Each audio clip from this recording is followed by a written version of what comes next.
So after we shoot this thing, Sergeant Randy's got to make it clean, dry, and serviceable, and take a look at how it performed. Check it out.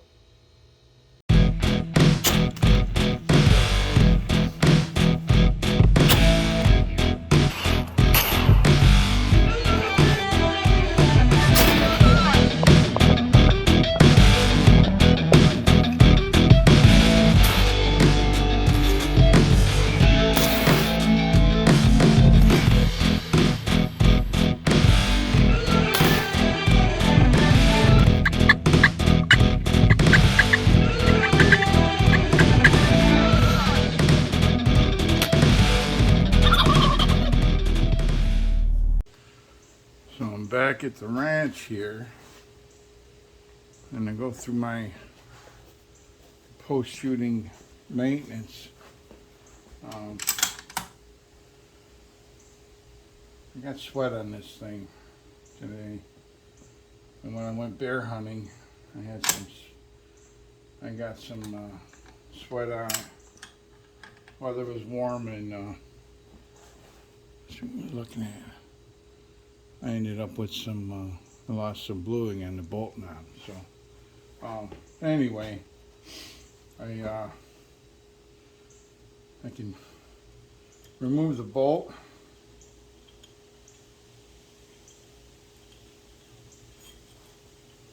Take a look at everything here.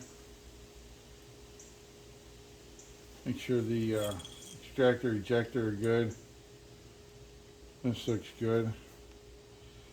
I might oil it a little bit. Looks like it's got some oil on it.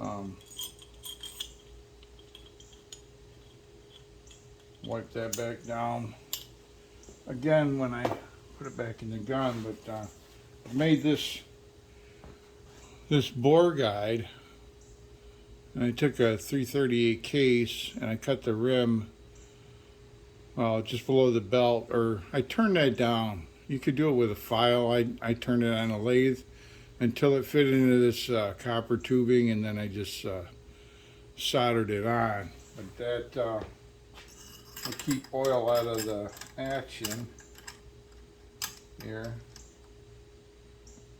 and then I don't get super carried away with this.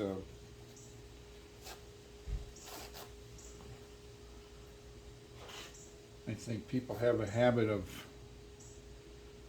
cleaning their guns more than they should, and they cause some damage in the process. But all I really want to do is get some oil in the bore.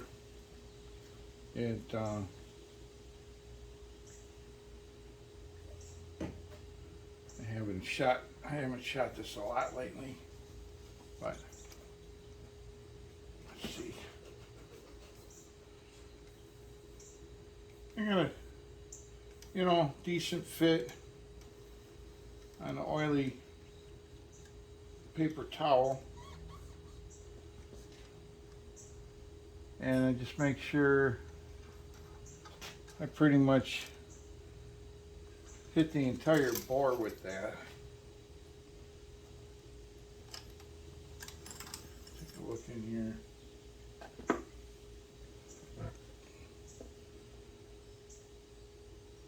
Might run it through again. And then the other thing I do, and that's it, I oil it down before I go shoot. I'll run a dry patch through it, and then I'll take my jag with a dry patch, paper towel with alcohol or mineral spirits, and I'll just wipe out the chamber. You don't want to fire a rifle with any oil in the chamber. You'll get excessive bolt thrust. I have also, I learned years ago, I can use wax on everything on the outside of this gun. It doesn't hurt anything. It can go on the wood, it can go on the metal, it can go on the leather for the sling. It doesn't matter. And then once it's dry, it's pretty much odor free I have some wax in case I get, if I get caught in the rain, I'll put some wax on this paper and run it in the bottom of the barrel. If I have access to compressed air, I'll blow the whole gun, I'll blow it all off, and I'll wipe it down, wipe the sling down, wipe all the external metal down, and got the oiled. I'll put it in the case before I take it inside, and that way it can drop. In this case, it's going to drop down the temperature, and after a day or two, I'll take it out of the case. I'll put it in the gun safe in the case, but anytime you go through those temperature changes, you risk having the beer can effect and coming back to a rusty gun, which I've managed to be able to avoid. The other thing is, well, two things here. So my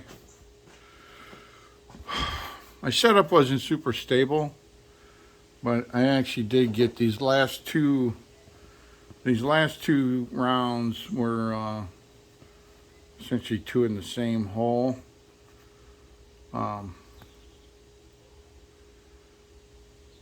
About where I want it, anywhere from there to dead nut zero at that distance was make me happy. It's gonna print about the same as that all the way out to I'd say got 150 yards before it starts dropping back below the horizontal center line. And then here's their beta. I think that's the exit hole. Here's the entrance, and there's pretty gnarly edges inside that hole. It's damn near 14 millimeter hole. This 30-06 casing, well, 44-06, 12 millimeter diameter, goes right through that sucker. So pretty wicked. Anyway, I'll put everything away here and go seize the beer. Thanks for stopping by.